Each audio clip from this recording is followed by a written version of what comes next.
Is this the best kit lens on the market right now? Or should you save your money, buy body only, and purchase something else instead? Watch the video, check it out, let me know what you think.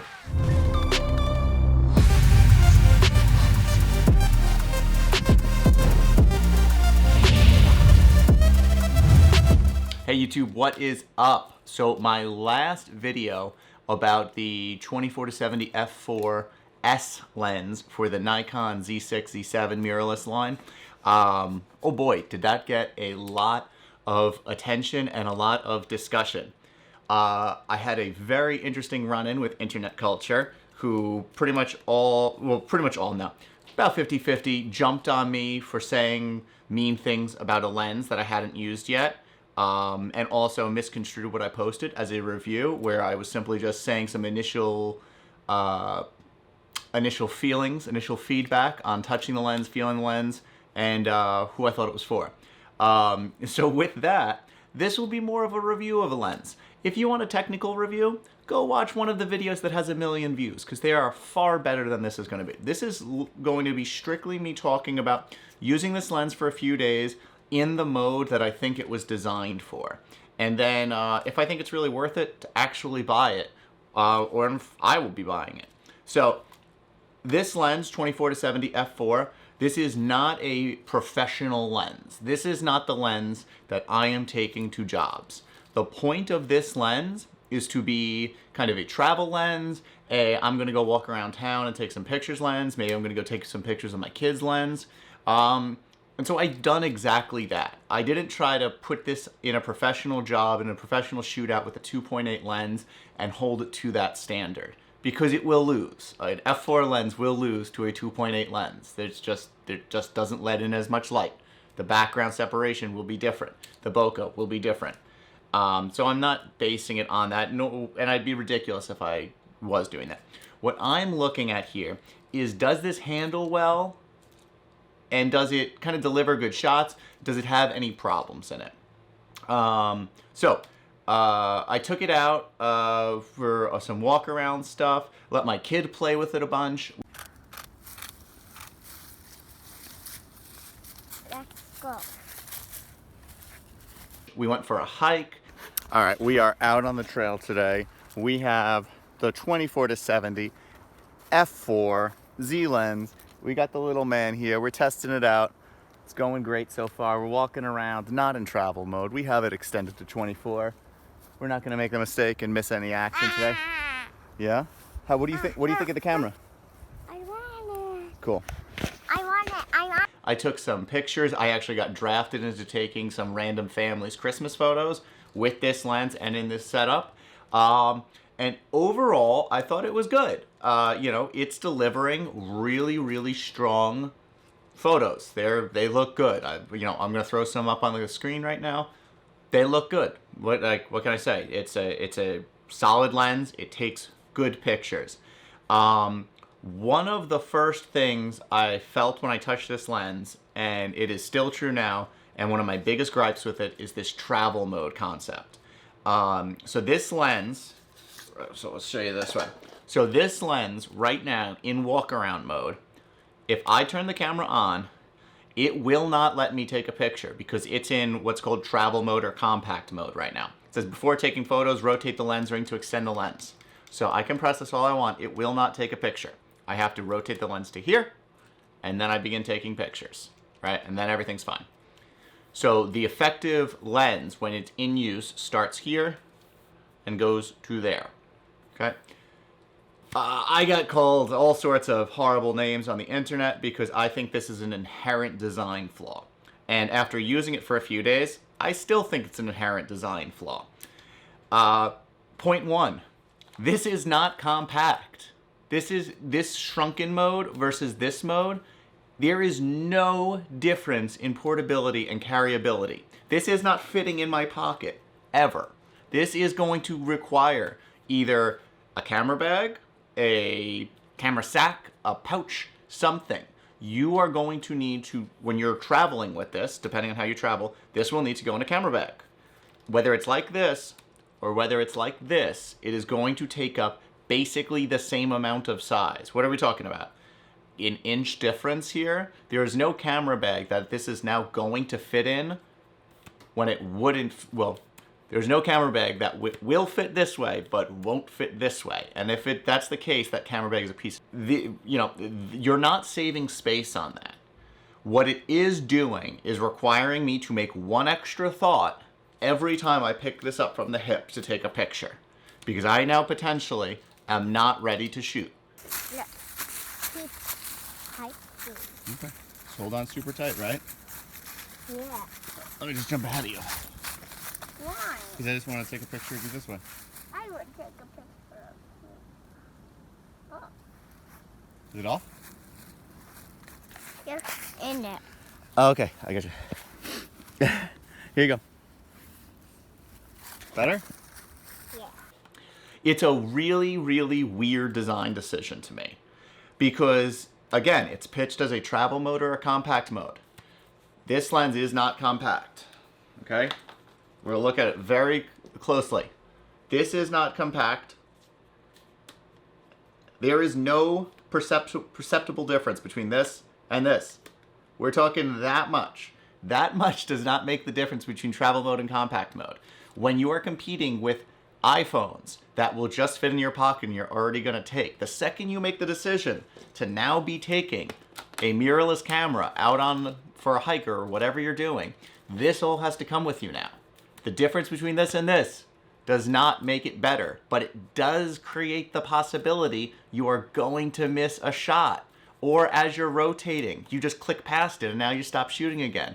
Or you take it up and you're not ready to shoot. Here's an example of a lens that, while it doesn't have travel mode, it is definitely more compact than this lens. And this would be my Sony 16-70 f4.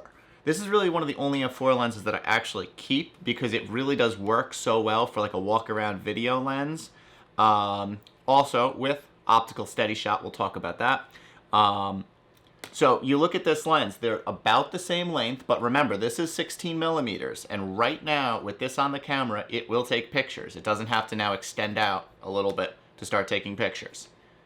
You know, if we now judge them side by side, that's 24, that's 24, it's a little bigger.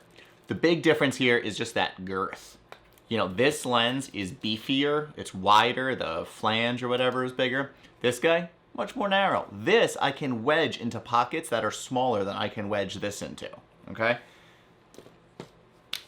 So my point being, this is kind of a long rambling rant about this travel mode. The travel mode does not make this lens better able to travel, but it might institute a 1 to 2% failure rate where you're now missing photos because of this design choice. That is something I hate about this lens.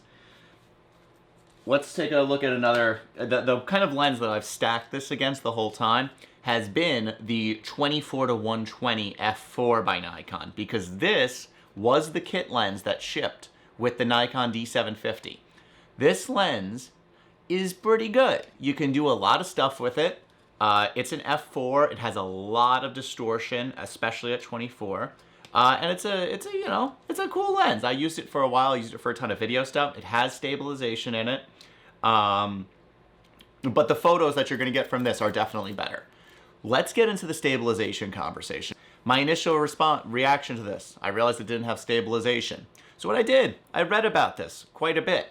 Should lenses like this have stabilization? Just because I'm used to a small mirrorless lens like this, having stabilization. Long story short, I'll throw up the little quotation box here. So I found that with the IBIS in the camera, the need for a VR is really only in more telephoto style lenses. It doesn't, they're claiming that it does not need additional VR, that it is stabilized by the camera body itself. That does the trick. Cool, I don't know. Sure, don't put VR in the lens. I don't care, it's a kit lens. But by that same token, this was a kit lens, it has VR on it. Yes, the D750 and stuff didn't have in-body stabilization. Again, I kind of led off with this by saying the lens is very good. It takes very good pictures. They look good. It shoots easy. It focuses fast. It focuses silently. Those are all good things. Let's get to the real kind of crux of the matter here and why I've recently become even more negative towards this lens. It is $1,000 for an f4 lens. That is bonkers to me. It's also pitched as a $1,000 kit lens, which is crazy. You could, because a lot of people are saying like, oh, well, the mirrorless 2.8 is $2,000, which doesn't make this being $1,000 better. Because I could buy right now a Tamron 2.8 VR2 or G2 or whatever it's called, and the adapter for less than the cost of this kit lens, okay? This lens is fantastic. At the kit bundle price, if you can get it around $500, or I think some people said there were even deals that they were getting it as low as $400 bundled, that's a great deal. This is a $400 lens. It's a fantastic $400 lens. It's a pretty good $500 lens. This lens is a waste of money if you buy it on its own for $1,000. Let the hate train begin. This lens is not worth $1,000. You should buy something else instead of that. First suggestion, just buy a 2.8 24-70. It is a better lens. It is a professional lens. You're going to be able to get better stuff. And there's never been a situation where I couldn't travel with this, but I could travel with this. The difference between lens size here is so arbitrary.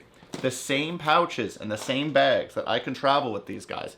Yes, with the adapter and the lens, it's bigger. But there's no situation where I've been like, oh, I'm not going to be able to take this with me because it's too big. It's just the second I've committed to not take an iPhone and take a DSLR or a mirrorless camera, this is what it is. You're carrying stuff. They have weight, but they take awesome pictures. That's the whole point of these lenses. So for $1,000, I'd much rather invest it into something like a 2.8 lens, like a Tamron, or any of the number of other kind of short to mid-range zooms that are out there from Tamron or Sigma that you can get so much cheaper. And again, if you really are just like, well, this is what I want, and it has to be silent and it has to be mirrorless, then just buy it, but make sure you get it with that kit price. And then you're going to be happy, and then you're going to love it. But you're also going to be looking for the window the whole time, or looking for the door the whole time. You're going to want to be upgrading. Because that 2.8 lens is just going to be winking at you, and you're going to want to get it, and you're also not going to want to spend $2,000 for it. So like I've said in the comments a million times too, I can't wait for Sigma or Tamron to get involved and start making lenses for the Z system, because once there's some competition in the market, you're going to hopefully see some of these prices come down and be able to get a lot more options. So the lens is, it's pretty good, but it has some inherent design problems. For $500, it's a great lens. It's a good buy. For $1,000, it is to me a complete mess. So comment below. Do you agree? Do you disagree with me? It's okay. You're not going to hurt my feelings. I'm going to send this lens back to Nikon today. The NPS program was kind enough to lend it to me. And next up, I think we're going to be working on the Nikon 1.8 for the mirrorless system. And I'm really looking forward to giving that a crack because I've heard some wonderful things about it. So like, comment, subscribe. Please keep it coming. Talk to me about what other lenses you want to see me take a look at. And I have some pretty cool shoots coming up that I'll also be able to get you some behind the scenes on. So like, comment, subscribe. Thank you so much.